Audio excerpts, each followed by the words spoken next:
Good evening, I'm Bristol Michael and you're watching Kini News, the show that brings you today's biggest stories. Lim Guan Eng took a flight to Kota Kinabalu last night, but it wasn't all smooth sailing when he got there, which left the DAP leader with one question: why the double standard? When DAP Secretary General Lim Guan Eng arrived at the Kota Kinabalu airport last night, everything seemed fine when he was given a social visit pass at 11:54 p.m. by the airport immigration. However, as he was about to enter the car, a senior immigration officer approached him and asked him to re-enter the airport. Recounting the incident on Facebook, the former finance minister said he cooperated and waited at the airport immigration office for 20 minutes before he was told that the MACC had set up barriers for him to enter Sabah at the time. When contacted by MALAISIAChina, MACC Chief Azan Baki denied that there was a directive from the agency. On Facebook, Lim described the incident as double standards.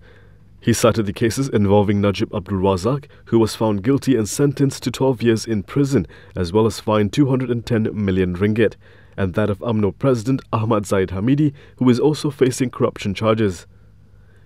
He said both UMNO leaders could enter Sabah without problems. Lim jokingly added that he would ask caretaker Chief Minister Shafie Apdal whether the Warisan leader didn't want him to enter the state. Shafie responded to the incident today. Yeah, I was made to understand by pengarah imigrasi. Saya tanya pasal apa? Pasal kita lihat bahawa kita tidak ada sekatan, kerajaan negeri tidak ada sekatan kepada mana-mana pihak untuk memasuki di peringkat negeri Sabah ini, ya, kecuali ada perkara-perkara tertentu. Kalau kita dapati mereka ini boleh memecah belahkan, boleh melahirkan pergaduhan, pertelengkahan, tidak ada kesepaduan rakyat, maka kita akan pastikan mereka tidak boleh masuk. Dan saya dipahamkan oleh Kena Guan Eng merupakan seorang yang telah pun dimasukkan dalam list SPRM. Shafie added that it may have been a misunderstanding. Mereka nyatakan bahawa ini aturan yang dibuat oleh Kuala Lumpur, ya. Tapi kebiasaan dia imigrasi ini juga kita ada peraturan. Kuala Lumpur hanya boleh tentukan, contohnya peraturan untuk mana-mana orang yang kita katakan didapati income tax tidak bayar, SPRM kes dia ada, dia tidak boleh keluar negara. Dalam negeri boleh, ya. Tapi bila saya fahamkan, mungkin mereka maklumkan jangan keluar daripada Sabah, keluar negara. Itu yang difahamkan. Tapi ini satu perkara yang harus diselaraskan dengan kerajaan negeri. What's the point of having a manifesto if you're not going to follow it? This is why Prime Minister Muhyiddin Yassin isn't too worried about Perikatan Nasional not having one. To him, there's something much more important. The Perikatan Nasional government may not have an election manifesto, but according to Prime Minister Muhyiddin Yassin, this does not mean that his administration is not accountable. Kerana saya tak pernah berjanji. Tapi saya tunaikan juga walaupun tak dijanjikan. Dan itulah pun kita tidak boleh kita senaraikan. Namun ini tidak bermakna bahawa saya boleh melakukan apa saja secara sewenang-wenangnya. Tak ada manifesto ini bukan bermakna tiada kebertanggungjawaban ataupun accountability kepada rakyat. Saya fikir itu agak paling utama.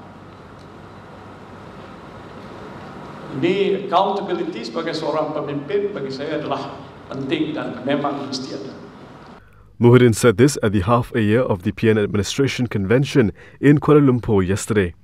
Also present at the event were past President Abdul Hadi Awang, past Youth Chief Khairul Nizam and Bersatu Youth Chief Wan Ahmad Faisal, Wan Ahmad Kamal.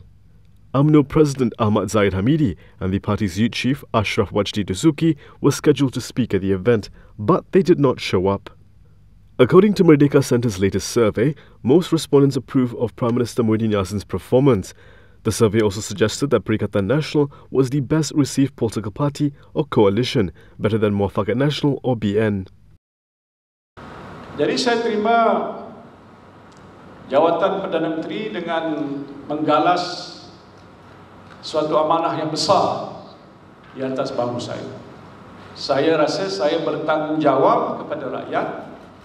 Menteri-menteri yang saya juga lantik, termasuk juga Pak Duta, khususnya untuk merapatkan hubungan kita dengan negara-negara Islam di Timur Tengah, juga bertanggungjawab kepada rakyat. Dan ini bermakna jika kami gagal untuk memikul amanah kepada rakyat dengan cara yang sebaiknya, pastinya kita akan dipersoalkan.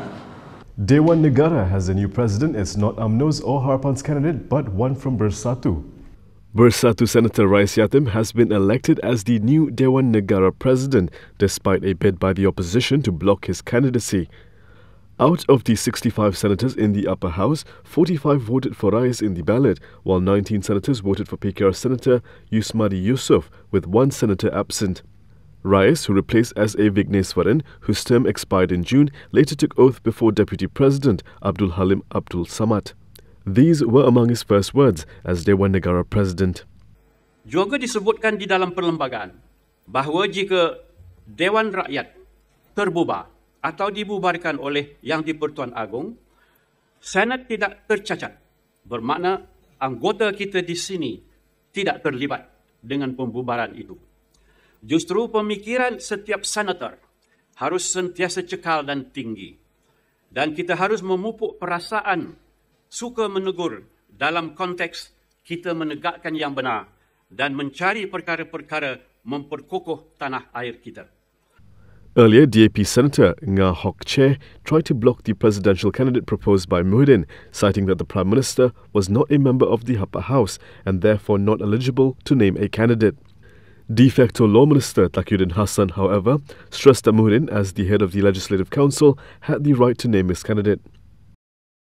New COVID-19 cases are still being detected in Malaysia. Here's the country's latest COVID-19 situation. Malaysia reported 6 new COVID-19 cases, only 2 of which were local transmissions. Health Ministry Director General Dr. Norisham Abdullah said one of the local cases involved a Malaysian citizen undergoing workplace screening in Pahang. He did not show symptoms and has been admitted at the Tengku Ampuan Afzan Hospital in Kuantan. The other local case is part of the MV Glen cluster in Selangor, which is named after a ship in Port Klang, which is linked to the outbreak. Dr. Isham said the new case is the wife of a positive case reported on August 30th, namely case 9332. She was identified after active case detection and contact tracing.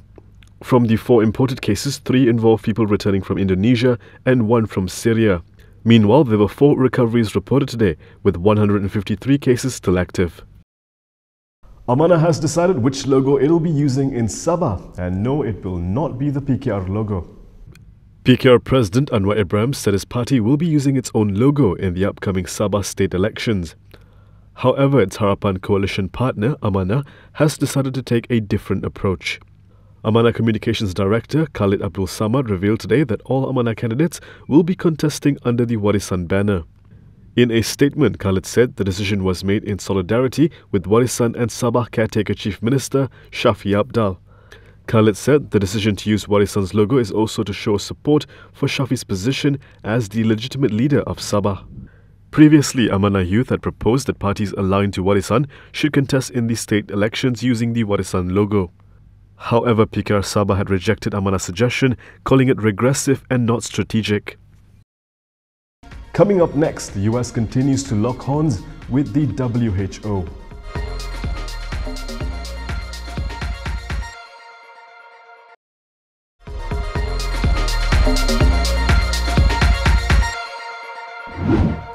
The US wants to make vaccines available as soon as possible, but the WHO worries that rushing the trial process could pose risks. The White House on Tuesday pushed back on concerns expressed by the World Health Organization after a US health expert said a coronavirus vaccine might be approved without completing full trials. A White House spokesperson said the United States will continue to engage with international partners to ensure the virus is defeated, but will not be constrained by multilateral organizations influenced by the corrupt World Health Organization and China. It also said US President Donald Trump will spare no expense to ensure that any new vaccine maintains the FDA's gold standard for safety. US Food and Drug Administration Commissioner Stephen Hahn told the Financial Times in an interview published on Sunday that the FDA was prepared to authorize a coronavirus vaccine before late-stage phase 3 clinical trials were complete, as long as officials are convinced that the benefits outweigh the risks. On Monday, WHO officials said moving too quickly to make a vaccine widely available could pose a risk. The risk of approving a vaccine prematurely for use is that, first of all, it will make it very difficult to continue with randomized clinical trials. And secondly, that there's a risk of introducing a vaccine that's been inadequately studied, and that might either turn out to have low efficacy, thereby not doing the job of bringing an end to this pandemic, or even worse, to have a safety profile which is not acceptable. She said WHO's preferred approach would be to have a full set of data which could be used for the pre-qualification of vaccines. President Donald Trump has been critical of WHO's handling of the coronavirus pandemic, accusing it of being too focused on China and issuing bad advice. In May, Trump announced that the United States will be cutting ties to the organization. China has demanded India withdraw troops that Beijing said had illegally crossed their shared border. India and China have once again fallen out over a disputed border in the Himalayas. On Tuesday, India accused Chinese troops of taking provocative action in the mountain area. It said this happened while commanders from both sides held talks on Monday to reduce tensions. An Indian official said their country's troops had deployed on 4 strategic hilltops after what New Delhi called an attempted Chinese incursion along a border in Ladakh over the weekend. China denied it started the latest confrontation and implied India was responsible instead. A Chinese spokesperson accused Indian soldiers of trespassing across the de facto border and conducting what it called flagrant provocations. The Indian giants have been locked in a border confrontation for months in the high-altitude Ladakh area. The two countries have disputed the course of the frontier for more than half a century. An Indian official briefed on the latest incident said soldiers responded to an attempt by a large number of Chinese infantry to push through a key mountain pass late on Saturday. He said they drew close enough for verbal arguments, but there were no clashes. In June, 20 Indian soldiers were killed in combat with Chinese troops in Ladakh. It was the most serious clash between the countries in 50 years. Both sides agreed to pull back. But this week, the Indian military accused Beijing of pulling out of the deal and performing provocative military movements. And that is all from me today. For more stories, you can go to KiniTV.com. You can also follow us on Instagram, Twitter, YouTube and Facebook for the latest news updates. I'll be back with more tomorrow, same time, same place. I'm Prasad Michael. Thank you for watching.